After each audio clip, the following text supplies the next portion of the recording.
बार हिंदी कक्षा 9 में आपका स्वागत है। फिर से एक बार क्रांतिकारी शेखर का बचपन का ये दूसरा वीडियो मैं पेश करने जा रहा हूँ।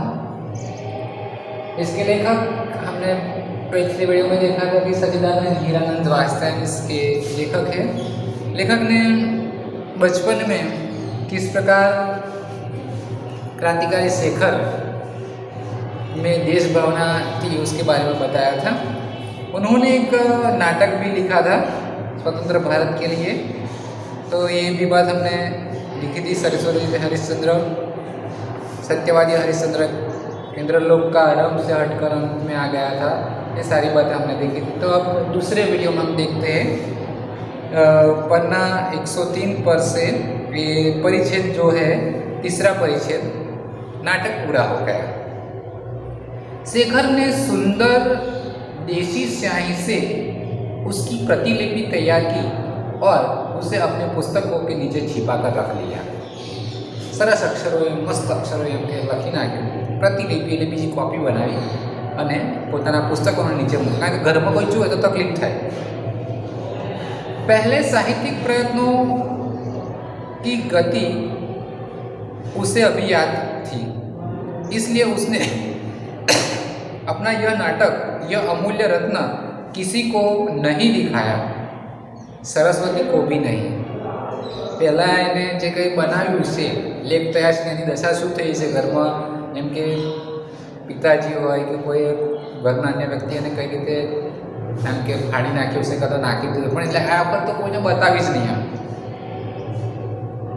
और हर समय जब जहाँ वह जाता उसके मन में एक ध्वनि गुंजा करती, मैं शेखर हूँ, एक अपूर्व नाटक का लेखक चंद्रशेखर।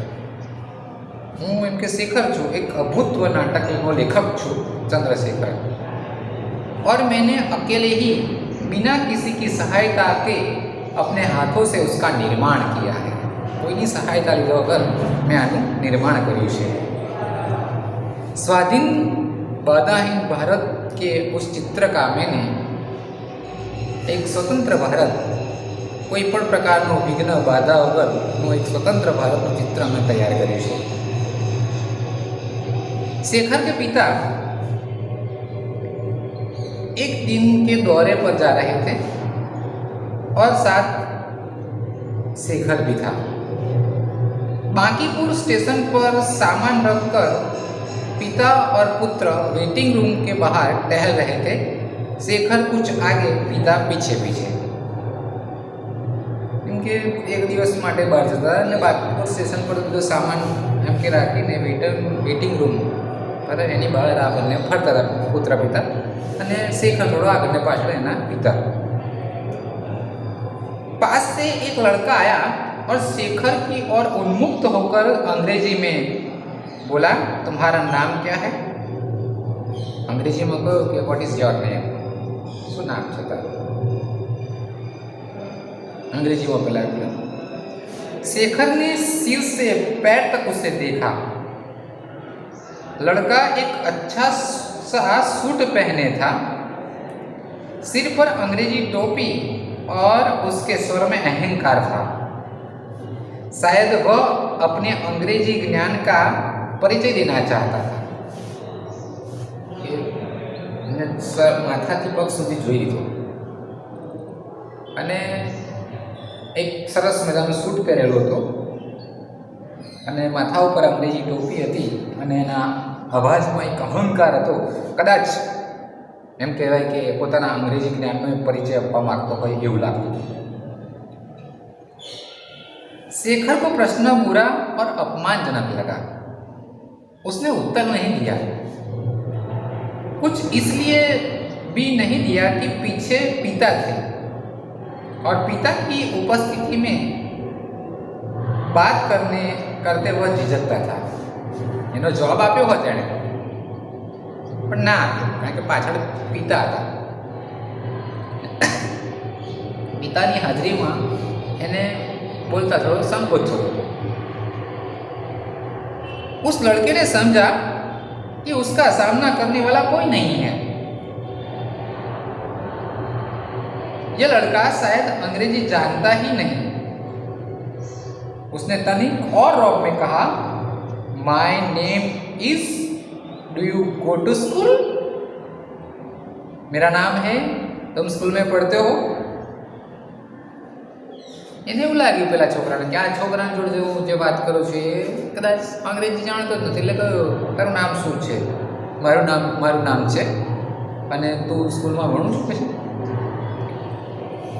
शेखर के पिता वहाँ न होते तो वह प्रश्न का उत्तर चाहे न देता, पर हिंदी में कुछ अवश्य देता।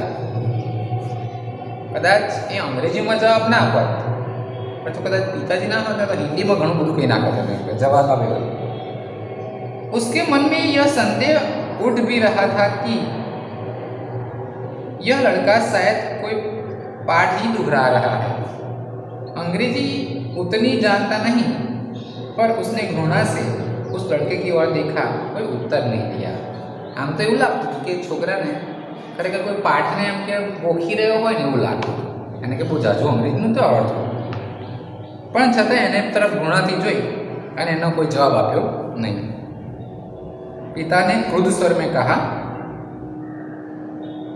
शायद उस लड़के को जताने के लिए कि मेरा लड़का अंग्रेजी जानता है जवाब क्यों नहीं देते?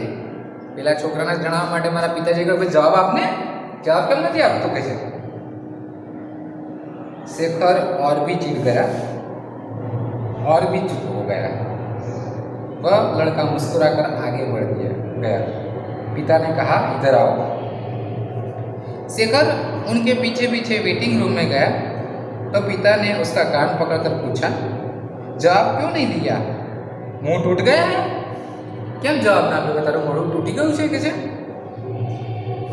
तभी ट्रेन आ गई और शेखर कुछ उत्तर देने से या उत्तर न देने की गुस्ताखी करने से बच गया ने एवा समय में ट्रेन आई गई એટલે કંઈ જવાબ આપવો જ ના પડ્યો, એનાથી બચી ગયા। दूसरे दिन घर पर पिता ने माँ से कहा, हमारे लड़के सब बुद्धू है, किसी के सामने तो बोल ही नहीं निकलता। આપણા છોકરા બધા કે ગાંડા છે, મૂર્ખ છે, બુદ્ધુ એટલે મૂર્ખ છે, કોઈની સામે તો બોલી જ શકતા નથી કે છે। शेखरने सुन लिया અને शेखरને સાંભળી લીધું। ये शेखर एक जीवनी उपन्यास का ये पहला भाग में से लिया गया है उपन्यास में से। यहाँ देखा कि अब जो मातृभाषा के प्रति, हमारी जो राष्ट्रभाषा है उसके प्रति शेखर का प्रेम, अंग्रेजी के प्रति उसकी घृणा, ये बात यहाँ देखने को। देश भावना, राष्ट्रपिता महात्मा गांधी के प्रति जो भावना है वह, और साथ ही साथ स्वदेशी वस्तुओं का उपयोग और उसका गमन, और साथ ही साथ विदेशी वस्तुओं का त्याग, ये उनकी ये उपन्यास में हमें देखने को मिलता है। दूसरे प्रसंग में उन्होंने बताया कि उन्होंने एक स्वतंत्र भारत का चित्र अपने नाटक के जरिए रखा है कि वह कैसे भारत को चाहता है, कैसा भारत होना चाहिए, स्वतंत्र होना चाहिए, किसी प्रकार की बाधा विघ्न न हो, ऐसा लोग ऐसा जीवन जी सके, ऐसी बात उन्होंने बताई है। साथ ही साथ उन्होंने उनकी जो लालन पालन करने वाली जो आया थी उसके बारे में भी उन्होंने बताया है कि ऐसी नहीं, मुझे तो केवल हिंदी ही मुझे मेरी भाषा होनी चाहिए, अंग्रेजी वाली कोई नहीं होनी चाहिए। अगर अंग्रेजी मुझे सीखना है, बोलना है तो कोई अर्थ नहीं है। इसलिए मुझे तो उन्होंने चेष्टा करके अपनी भाषाओं में से क्या निकाला, अंग्रेजी शब्दों को निकाला, धीरे धीरे निकाल दिया। और अंत में हमने देखा कि जब वह बाहर घूमने के लिए जा रहे थे, दौरे पर जा रहे थे, तब उस समय क्या हुआ कि एक लड़का अंग्रेजी में कुछ बोलता है तो उनका जवाब नहीं देते, और वह सोचता है कि ये अंग्रेजी में बात कर रहा है तो उसे कुछ हिंदी में सुनाए, लेकिन साथ में पिताजी थे इसलिए उन्होंने कुछ बताया। नहीं। तो पिताजी को बुरा लगा, फिर भी वह उन्हें कुछ कहता नहीं। तो इस प्रकार यहाँ उनकी भाषा के प्रति, स्वदेश भाषा के प्रति जो प्रेम है उसी के बारे में भी यहाँ हमें देखने को मिलता है।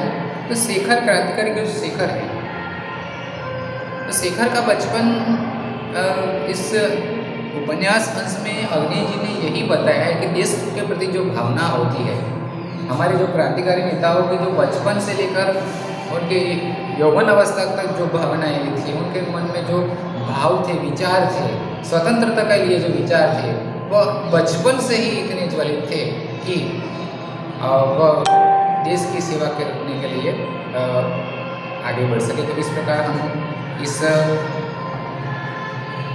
जो पाठ है इसको पूरा करते हैं। हमारा जो द्वितीय कसौटी का जो अभ्यासक्रम है वह 21 तक है। तो आपको परीक्षा के लिए जो कुछ तैयारी करनी है वो 21 तक आप करेंगे। धन्यवाद।